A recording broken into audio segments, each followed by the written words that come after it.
ग्रंथांचं अध्ययन का करावं आणि त्याच्यामध्ये कसं करावं हे पण महत्वाचं असणार आहे. तर आपल्याला माहितच आहे की आपण इस्कॉनचे भक्त शिला प्रभुपादांचा ग्रंथ म्हणजे आपल्यासाठी जीव की प्राण आहेत. शिला प्रभुपादांना कोणीतरी विचारलं, Swamiji, what will happen when you will be no more, after you depart from this world, what will happen to this movement? Prabhupada म्हणते, आय विल नेव्हर डाय, मी कधीच मरणार नाही म्हणे. प्रभुपादांनी सांगितलं, मी माझ्या ग्रंथांच्या माध्यमाने नेहमीच असणार आहे.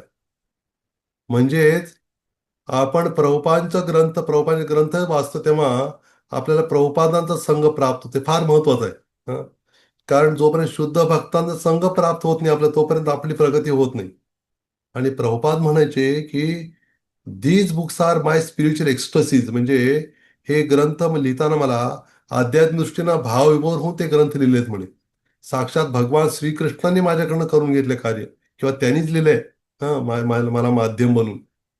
शिला प्रभुपाद भगवत धामात असताना ते आपला अनुभव आपल्या काही जवळच्या शिष्यांपुढे व्यक्त केला त्यांनी, की त्यांना भगवान श्रीकृष्ण म्हणाले गोलोक वृंदावन, तुला जाऊन काय करायचंय?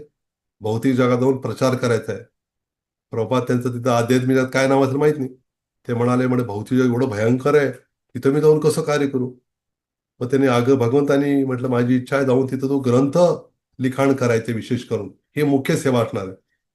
प्रभुपाद म्हणे, त्यामुळे मी इथं आलो म्हणे, म्हणून मी ग्रंथ लिहिले. त्यामुळे ग्रंथासाठी खूप वेळ देतो मी ते भाषांतर करण्यासाठी. आणि अक्षर प्रभुपादांनी इतका वेळ दिला ग्रंथ लिहिण्यासाठी, दिवस रात्र म्हणतात ना, रात्रीचा दिवस करून प्रभुपादांनी ग्रंथ लिहिले. सुरुवात तर ते लिहायचे, ते परत टाईप करायचे स्वतःच, परत ना ते प्रिंटिंगला देणं, प्रूफ रिडिंग करणं, कागद आणणं, ते दिल्लीच्या चांदणी चौक एवढं भयंकर स्थितीतनं ते प्रिंटिंग झाल्यावर आणायचं, त्याचं वितरण एवढं सगळं करायचे प्रभुपाद. का बरं? की जीवांचा उद्धार. तुकाराम म्हणतात ना, बुडते हे जन देखवे न डोळा, म्हणून होत असे कळवळा. हे जीव बुडतायत भवसागरामध्ये, गटांगळे खातायत जन्म मरणाच्या सागरामध्ये. शुद्ध भक्तांना भगवत नाही, अरे बुडून मरतील बाबा, यांना कसं वर काढू मी? तर त्यामध्ये काय करतात, आपल्याला वर काढण्यासाठी ग्रंथ आहेत. ग्रंथ हे फार दिव्य साधारण ग्रंथ नाही. तुकारामची गाथा गाथा बुडवण्यात आली पाण्यामध्ये, ह्याच्यामध्ये इंद्रायणीमध्ये, पण ते ग्रंथ पण वरती आले. हम्म. भगवंत दाखवून दिलं की तुकारामाने लिहिलेले ग्रंथ काय साधारण नाही. तसंच शिला प्रभुपादांनी लिहिलेले ग्रंथ साधारण नाही आहेत, फार दिव्य आहेत. प्रभुपाद एकदा त्यांचा शिष्य बघायला भेटला, तर प्रभुपाद त्यांच्या रूमच्या बाहेर फिरत होते वृंदावनामध्ये, आणि बघितलं त्यांना आश्चर्य वाटलं, रात्रीची वेळ आहे आणि प्रभुपादांच्या गळ्यामध्ये अतिशय सुगंधीचा हार दिसत होता, अगदी ताजा, फ्रेश. मग प्रभुपादाला त्यांनी विचारलं, हा हार तर इथं बनवलं तर का वाटेन झालाय, हार कसं कुठं कोणी दिला आपल्याला? प्रभुपाद आधी काय बोलले नाही, पण थोड्या वेळ म्हटले, कृष्ण आले होते म्हणे, त्याने हार दिलाय मला. तर साक्षात भगवंताशी बोलू शकणारे, हं, भगवंताकडनं. म्हणून प्रभुपाद स्वतः त्यांनी लिहिलेले ग्रंथ स्वतः प्रभुपाद पण वाचायचे आणि ऐकायचे. शिष्याने म्हणते, वाचून दाखव मला, ऐकायचं. शिष्याने वाट शक्यतो कुठलाही लेखक हं, आपले ग्रंथ काय वाचत बसत नाही, एकदा परत वाचून बघतो, झालं बाबा, इतरांसाठी असतात ते ग्रंथ. पण प्रभुपाद तसं नाही करायचे. प्रभुपाद काय करायचे, आपलेच ग्रंथ वाचायचे.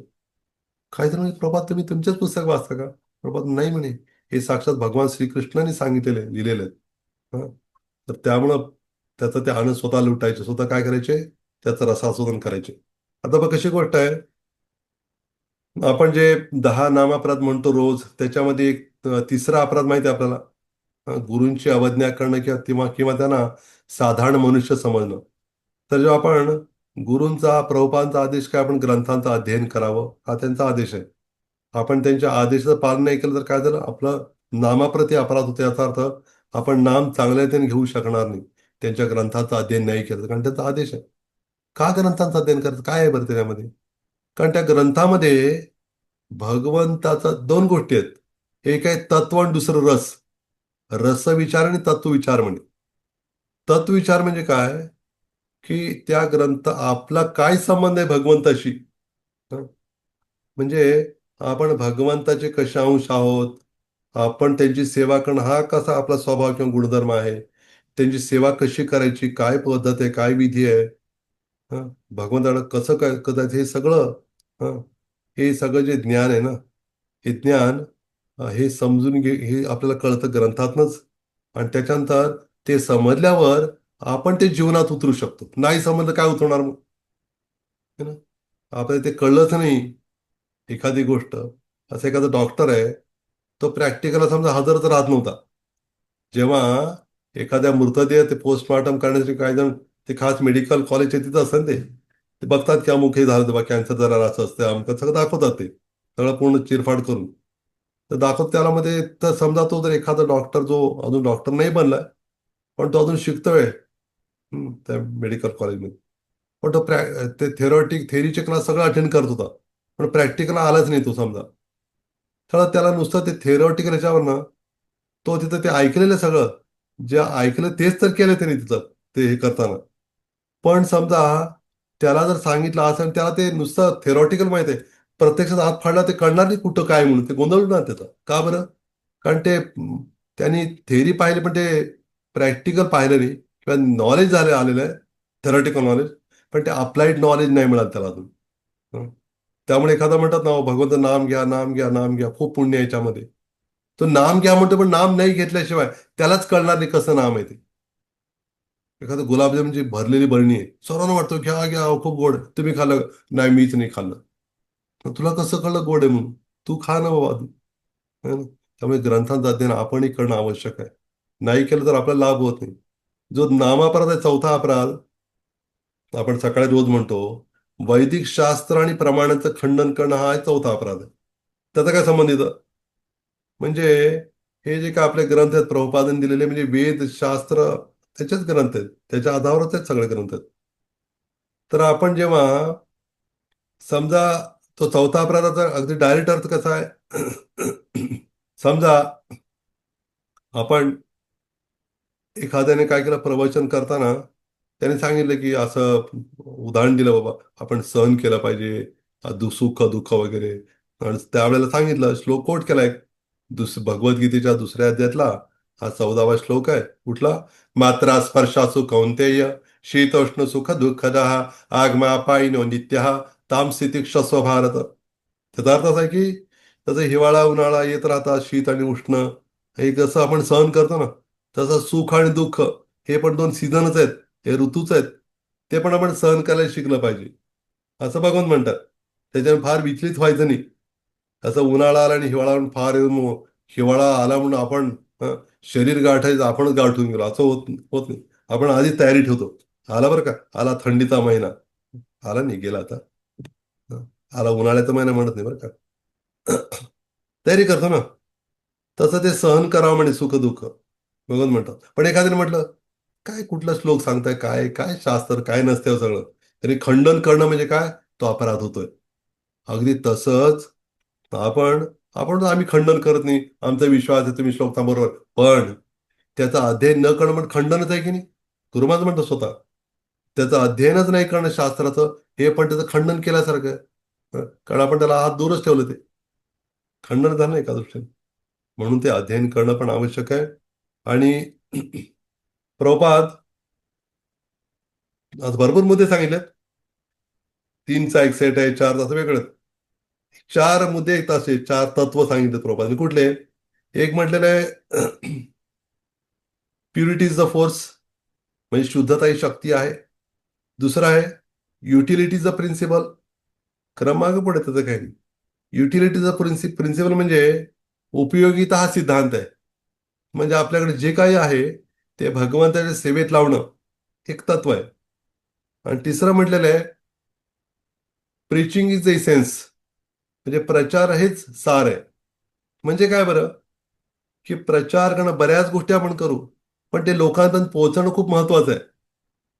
आणि चौथा आहे बुक्स आर द बेसिस म्हणजे ग्रंथ हा आधार आहे. आपण जे काही कार्य भक्ती करतो ना त्याला आधार आहे कुठंतरी.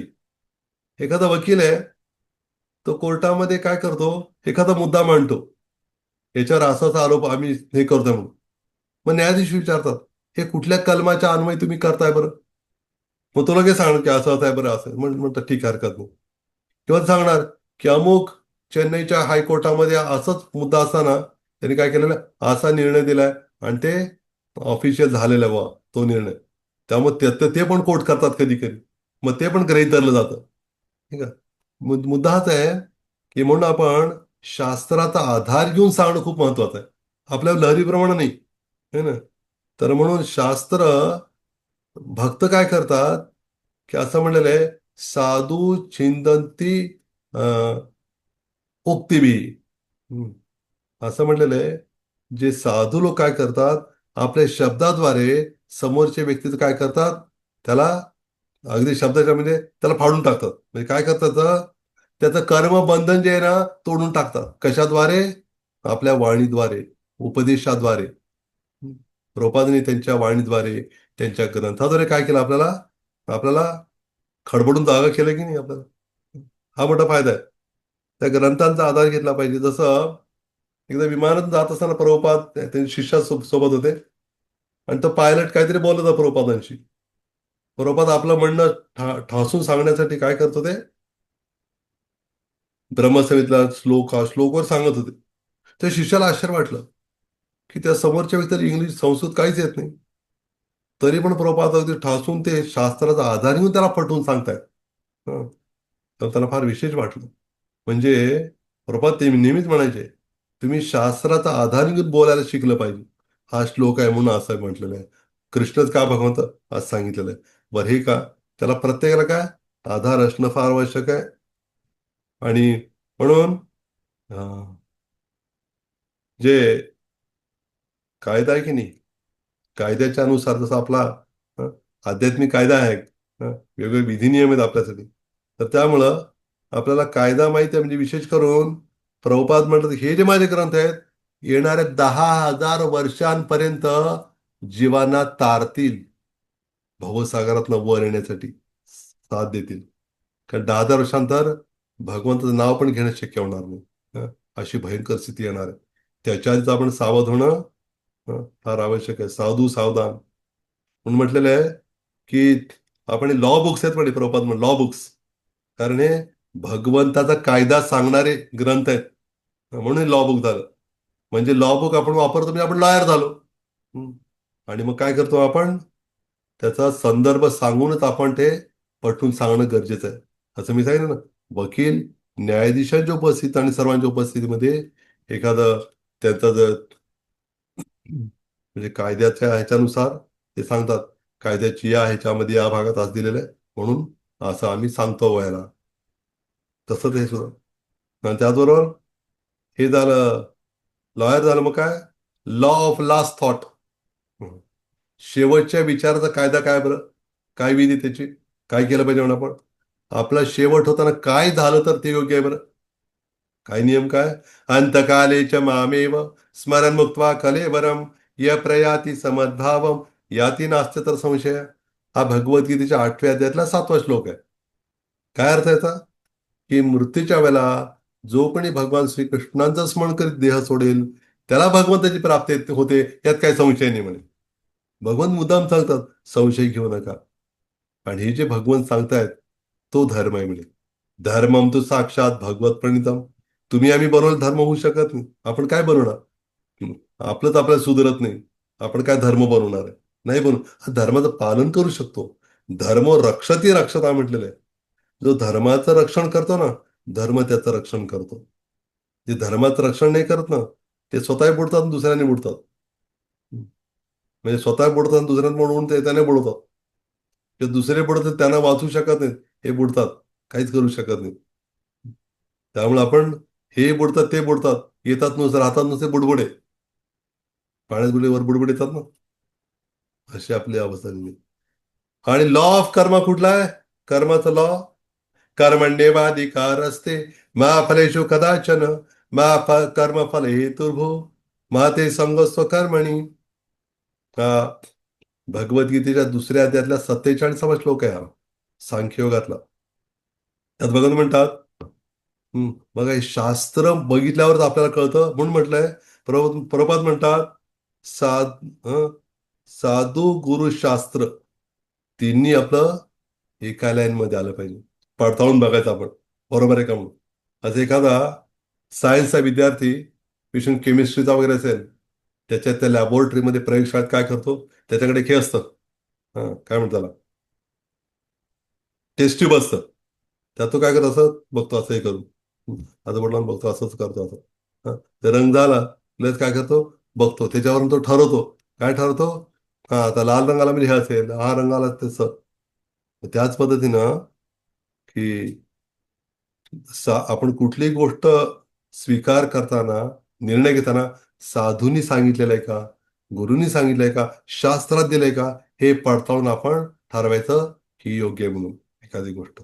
मग त्यासाठी शास्त्रात अध्ययन करणं खूप आवश्यक आहे. म्हणून श्रील कृष्णदास कविराज गोस्वामी आपल्या चैतन्य चरितामध्ये सांगतात. ते म्हणतात, सिद्धांत बलिया चित्ते न करहालच, ही हा आहे ते कृष्ण लागे सुदृढ मानस. म्हणजे सिद्धांत किंवा तत्व जाणून घेण्यामध्ये आळस करू नका म्हणे. का बरं? का का काय होणार फायद्याचा? फायदा आहे मोठा. ह्या आहे ते कृष्ण लागे सुदृढ मानस, म्हणजेच आपण शास्त्रांचं अध्ययन, तत्व सिद्धांत जाणून घेतल्यामुळं आपलं मन कृष्णामध्ये चांगलं जडून राहणार, मन खिळून जाणार भगवंतामध्ये. हे फार महत्वाचं आहे. सर्वात जास्त खतरनाक गोष्ट कुठली आपल्यात असेल, ते मनच आहे. एकतर मन दिसत नाही, त्या मनाला हात पाय नाहीत, तेच मन जास्त गोंधळ घालतंय. हं. तेच मन सांगायचं हातापायाला, नाका तोंडाला, असं कर. हं. काहीतरी दिसलं, अरे तिकडं वाज घेऊन बघ, तिकडं बघ, इकडं कानायला आहे. सारखं मन आपल्याला पुश करत राहतं. हं. तर त्यामुळं त्या मनाला चांगलं आपण वटणीवर आणण्यासाठी शास्त्राचं अध्ययन, ते समजून त्या मनाला काय केलं पाहिजे, आपला मित्र बनवलं पाहिजे. आता मन शत्रू आहे आपलं. लवकर ऐकत नाही आपलं मन. कारण हे कसं आहे, मन न ऐकणारच आहे. कारण त्याला असं मनाला मोकळं सोडलेलं आहे आपण आधीपासून. त्याला कधी समजा एखादे हे असेल, छोटं वासरू असेल, त्याला बांधलंच नाही कधी, असं मोकळं सोडलंय. ते मोकळंच फिरत राहणार. हं. मग त्याला नंतर बांधायचं थोडं अवघड होणार, ते बांधून घेणार नाही. तसं आपलं झालेलं आहे. आधीपासून मोकळं सोडलंय आपण. आता आवर घालायचं म्हणजे नाकी नेऊ लागले. कधी कधी नाकी 10 पण येतात. हं. 10 येत नाहीत ना, 9च. तर आपली अशी भयंकर अवस्था आलेली आहे. अशा अवस्थेमध्ये आपण काय करायचं मग? आपण ह्या अध्ययन करायचं ग्रंथाचं. आणि ग्रंथाचं अध्ययन करा म्हणजे जेवढं आपण ते अध्ययन करत आहोत तसं आपल्याला गोडी वाढत जाईल. हं. आणि ती गोडी लागली की आपल्याला सोडावंच वाटणार नाही मग. हं. तर म्हणून हे ग्रंथ नेहमी वाचणं आवश्यक आहे.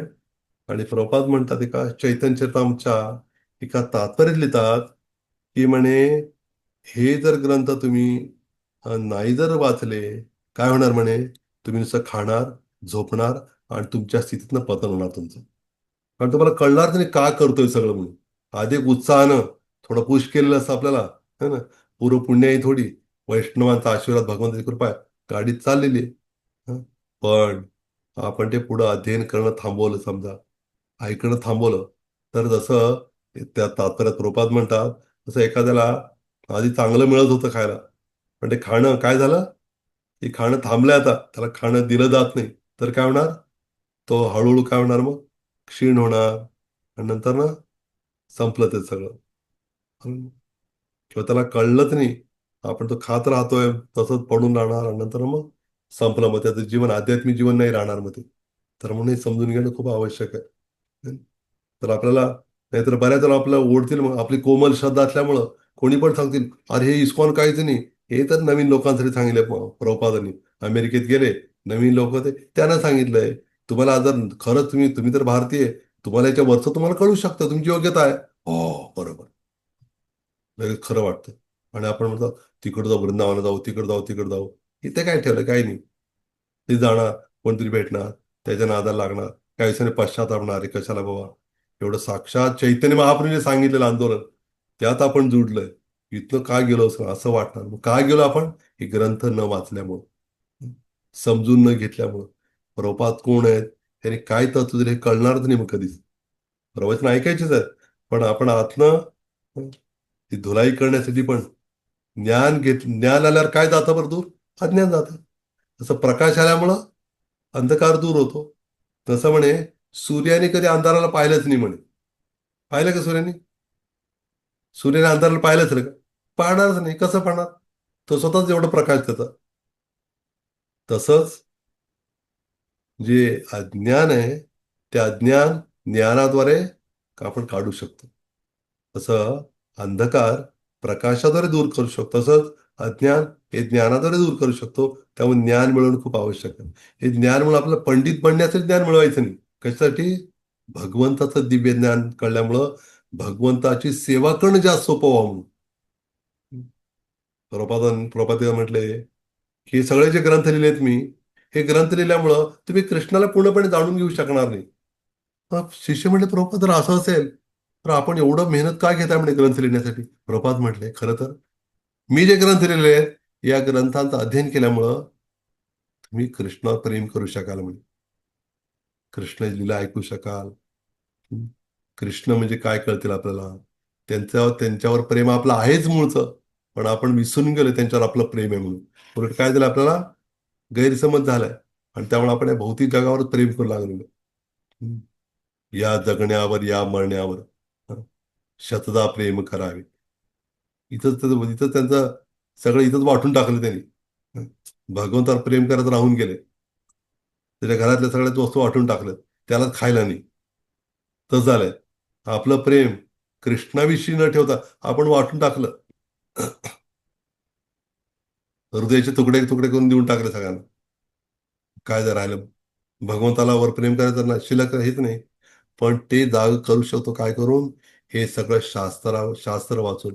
म्हणून म्हटलेलं आहे की शास्त्र सांगितलेलं आहे, श्रुती स्मृती पुराणादी पंचरात्र विधींविना ऐकांतिकी हरेर भक्तीर उत्पाता एव कल्पते. म्हणजे जोपर्यंत आपण श्रुती स्मृती पुराण गीता भागवत याचा आधार घेत नाही, तोपर्यंत आपण केलेली भक्ती म्हणजे समाजामध्ये फार मोठा गोंधळ माजवणारे असणार.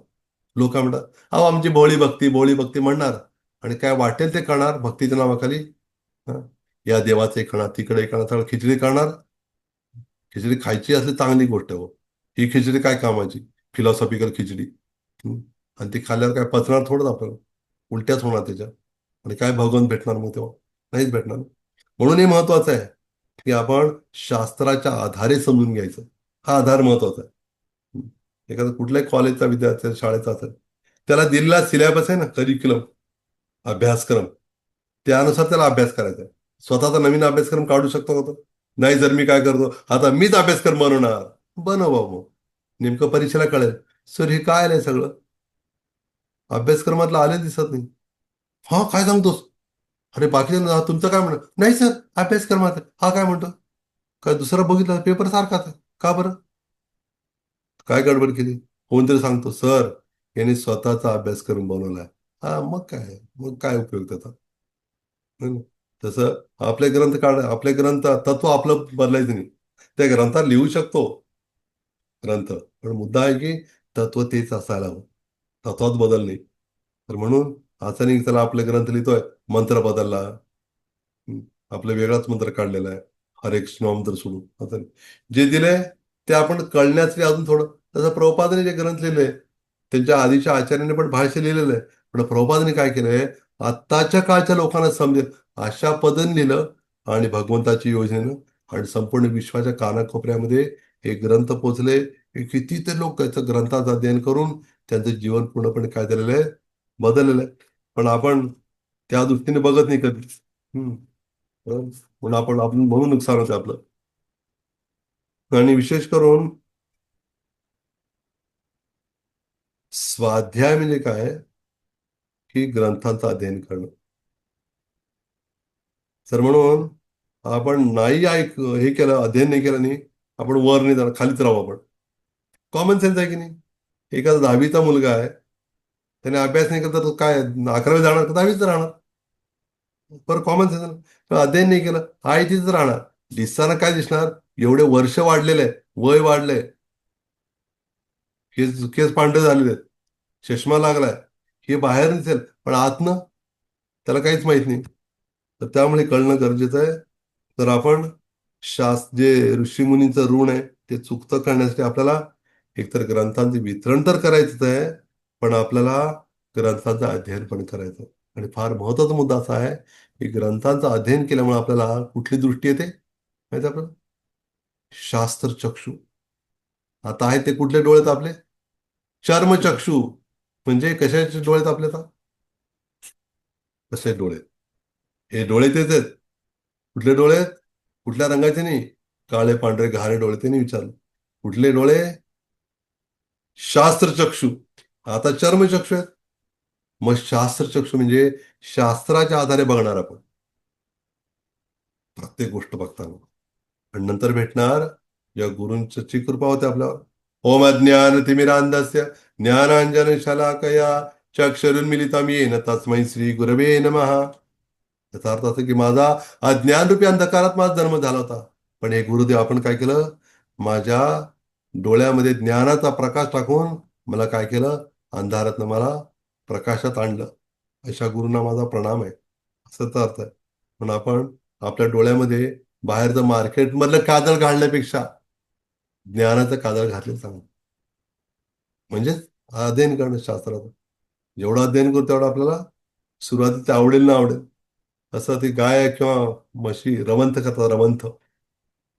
त्यांनी दिलेलं बरोबर खाऊन घेतात ते. आणि खाऊन झाल्यावर मग आणि भगवंताची योजना आहे. प्राण्यात चढावडा कोण याला मिळेल न मिळेल, पटकन खाऊन घेतलं. नंतर आपलं बसून तेच पुन्हा रवंथ करायचं. मग ते सगळीकडे पोहोचतं व्यवस्थित शरीरामध्ये ना. तसं मग आपण काय केलं पाहिजे? हे शास्त्राचं अध्ययन अं, केलं पाहिजे. जाणून घेतलं पाहिजे शास्त्रात काय दिलंय. प्रभात म्हणायचे की समजा तुमच्या जीवनात काही किती अडचण कुठली तरी आली, तर गीता जर उघडली आपण, कुठले पण वाचलं तरी पण आपल्याला समाधान भेटणार आहे. हे निश्चित आहे. आणि अजून एक महत्वाचा मुद्दा म्हणजे अजून एक म्हणजे आधी महत्वाचे नव्हतं, तेही महत्वाचे आणि हे पण सगळ्यात महत्वाचं आहे. पण अजून एक मुद्दा म्हणा फार तर महत्वाचा किंवा काय, तर आहे असं आहे की आपण शास्त्रात जर वारंवार तेच तेच ग्रंथ वाचल्यावर काय होणार? त्यातला विशेष अनुभव आपल्याला प्राप्त होणार. हं. विशेष कृपा मिळणार आपल्याला भगवंताची. आणि त्यातलं उलगड जाणं अजून त्याचं. हं. ज्याला चैतन्यप्रभू या ग्रंथाला इक्षुदंड म्हणतात. इक्षू म्हणजे माहिती का? इक्षू. इक्षू म्हणजे ऊस. हं. इक्षुदंड म्हणजे ऊसाला म्हणतात. असं ऊस त्याचा रस काढतो आपण. काढलं की त्यात अजून पण असं रस एकदाकडे निघत नाही ते. अजून एकदा काढतो आपण. ते पूर्ण त्यातला रस काढून घेतो. आणि आपल्याला त्याची गोडी जाणवते त्या ऊसाची. हं. ऊस डोंगा परी रस नाही डोंगा. हं. तर त्यामुळं त्याचा गोडवा आपल्याला कळतो ना. तसं शास्त्र वारंवार वाचल्यावर प्रत्येक वेळेला काहीतरी वेगळंच कळतं आपल्याला. अरे हे वाचलं होतं का? पण हे तेव्हा लक्षात आलं नव्हतं माझ्या. हं. मग ते आपल्याला भगवंत प्रकट करतील आपल्याला. हं. तर भगवंत काय करतील मग? आपलं अजून चांगलं प्रकट करतील त्यातलं ज्ञान किंवा जे काय असेल ते. हं. आवश्यक. तर त्यामुळं म्हटलं भगवंत म्हणतात असंग शस्त्रेन दृढेन चित्वा. म्हणजे काय केलं पाहिजे म्हणे? की भौतिक जगातल्या आसक्तीतून सुटण्यासाठी त्याला चांगलं काढून टाकलं पाहिजे म्हणे त्या आसक्तीला. म्हणून ते अध्ययन आवश्यक आहे. तर जसं एक हे त्या विषयीचं एक उदाहरण आहे सुंदर. एखादं दुकान जातो आपण. हं. तर दुकानदार काय करतो? तर सगळ्या वस्तू दाखवतो. त्याकडे सगळ्या हे वस्तू दाखवतो, हे दाखवतो, भरभर सगळं दाखवतो, भरपूर दाखवतो. आणि सगळं दुकानदार काढून काढून सगळं दाखवतो. आणि मग आपण काय होतं मग? ते सगळं बघता बघता आपल्याला लागतं हा हे आवडलं मला. हं. तसं भागवत आपण वाचत राहतो, वाचत वाचत मग आपल्याला त्यातला खरा जो काही मुख्य क्रीम आहे ना, ते हळूहळू आपल्याला त्यात प्राप्त होऊ लागतं, कळू लागतं. हं. त्या भागवतातला जो गोडवा आहे, गीतेतला, चैतन्य चरितामृत, भक्ती रसामृतचा जो गोडवा आहे, प्रभुपादांच्या ग्रंथातला, तो आपल्याला त्याचा अनुभव लागतो. म्हणून ते आवश्यक आहे फार समजून घेणं. हं.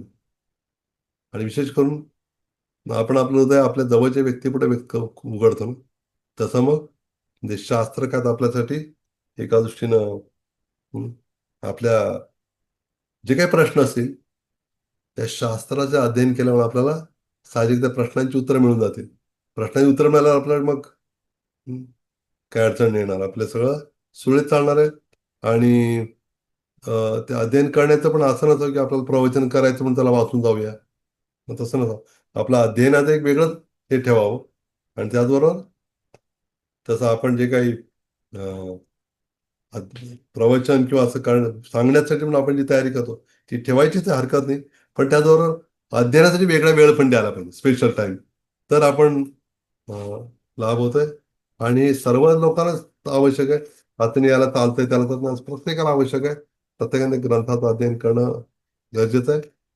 आणि एक ग्रंथ जसं एखादं सरबत किंवा काही जर आपण गटगट पित नाही, थोडं पितो, थोडं पितो, ठेवतो, थोडं पितो, थोडं थोडं सीप घेतो, आस्वादन करतो. गाठ गाठ गाठ पिला आपण आपण काय पिला रे, त्याला कळलं का सरबत होतं का, सरबत होतं का परबत होतं, ते परबत नसतं. त्याला माहिती नाही काय होतं ते, पिऊन टाकलं. बाकी दुसरा कसं थोडं पितो, वा क्या स्वाद आहे. आणि ते किंवा गुलाबजामुन असेल तर एकदम खाल्लं तर ठीक, हरकत ते चालतंय. पण काही जण काय करतात, थोडं ठेवतात. ते लोणचं सगळं तोंडात घालून खात खात नाही, थोडं ते लावतात. हा, छान वाटतं. तसं काय केलं पाहिजे आपण ग्रंथांचं, थोडं थोडं थोडं ते रस पीत जायचं. हं. एकदम म्हणजे का दमात नाही, हळू त्याचा आस्वादन.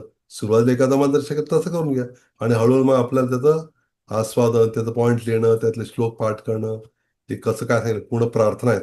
इथं रामरूप प्रभू जे आलेले आहेत, जो मुंबईचे फार वरिष्ठ भक्त, तर ते सांगत होते. भरपूर अध्ययन ते करतात, भरपूर ज्ञान त्यांच्याकडे. ते म्हणत होते की आपण काय केलं पाहिजे, हे ज्ञान आपण हे घेतलं पाहिजे, मिळवलं पाहिजे. नाहीतर काय होणार, मग आपल्याला त्याचा लाभ होणार नाही. मग नुसतं आहे ठेवल्या तर ते लाभ पण घेणं आवश्यक आहे. आणि या रसाचं आस्वादन करण्यामध्ये, ग्रंथांचं अध्ययन करण्यामध्ये मोबाईल फार मोठी बाधा आहे. हं. आपण म्हणतो, काही जण म्हणतात, "हा, काय घेता, कशाला पाहिजे आता हार्ड कॉपी, हा मोबाईलमध्ये सगळंच आहे." हा, सगळंच आहे ना, तीच अडचण आहे ना. सगळंच आहे, त्यातच आलं सगळं. बरोबर ना. सगळंच आहे म्हणजे नको ते पण आहे त्याच्यामध्ये. कारण ते मोबाईल उघडला आपण, आपलं जे पाहिजे तेच येईल असं नाही, नको असलं पण येऊ शकतं. त्यामध्ये रिस्क आहे फार मोठी. तर म्हणून आपण हे फार गरजेचं आहे. तर शक्य असेल आपल्याला, तर आपण एखादा ग्रुप असेल त्याच्यामध्ये काय करू शकतो, त्याचं अध्ययन करू शकतो, श्रवण होऊ शकतंय. तर त्यामुळे आपल्याला अधिकाधिक आपण या शास्त्राचं महत्त्व समजून घेणं आपल्या सोयीचं होईल. हं. तर हे जे ग्रंथ आहेत सगळे, तर एक श्लोक आहे. तो श्लोक मला आठवत नाहीये, पण त्याचा अर्थ सांगतो. की त्याच्यामध्ये असं म्हटलेलं आहे की भगवंताने काय केलेलं आहे, की जीवेर कृपाय कैला कृष्ण वेद पुराण. हं. हे सुरुवातीचं वाक्य थोडं स्मरण होत नाही, झालं सांगतो. त्यात म्हटलेलं आहे की, हा आठवलं, मायामुग्ध जीवेर नहे स्वतः कृष्ण ज्ञान, जीवेर कृपाय कैला कृष्ण वेद पुराण. जे मायामध्ये मोहित झाले जीवांना स्वतःहून काही कळणार नाही कृष्ण म्हणजे काय, पण जीवेर कृपा ऐकायला, जीवांवर कृपा करण्यासाठी हे वेद पुराण हे सगळं स्वतः कृष्णच वेद व्यासांच्या रूपातून त्याने काय केलं, हे एक सगळं सगळे ग्रंथ आपल्याला दिलेले आहेत. आणि आपलं कार्य काय, त्याचं अध्ययन करणं, श्रवण करणं, त्याचं रसास्वादन करायचं. म्हणजे ग्रंथ चाटायचं नाही आपल्याला, वा गीता चाटली वा, तसं नाही करायचं. काहीतरी गडबड करायची नाही, मधातनं बुडवायचं नाही, वा काय टेस्ट आहे, तसं नाही करायचं. ते वाचायचंय, ते प्रत्येक गोष्ट काय करायचं ते माहित पाहिजे आपल्याला, तरी फार आवश्यक आहे. तर आजच्या ह्याच्यात आपण बघितलं ग्रंथांचं अध्ययन किती महत्वाचं आहे. ते ग्रंथ कसं आपल्याला भगवंताचं ज्ञान देतात, भगवंताकडे जाण्याचं, ते आपण ऐकलं. आणि त्याचबरोबर हे शास्त्र म्हणजे हे भौतिक जगातले नाही आहे शास्त्र, हे खास भगवंतानं सांगितलेले आहेत, प्रभुपादच्या माध्यमातून. तर आपल्याला हे सगळं समजून घेऊन शास्त्रांचं अध्ययन करण्याचा काही संकल्प घेतला पाहिजे, की मी एवढं अध्ययन करणार आहे रोज, एवढं करेन, किंवा सुट्टी असेल थोडं जास्त करेन, त्याला 2-4 काही नाही, बिझी नाही, मी एकदम मोकळा आहे. मोकळा म्हणजे आपण काय करतो, आपलं काय पण करायला मोकळं वेळ मिळाला असं वाटतं, नाही त्याला अध्ययन केलं पाहिजे. उलट चांगली संधी, संधी आली चालून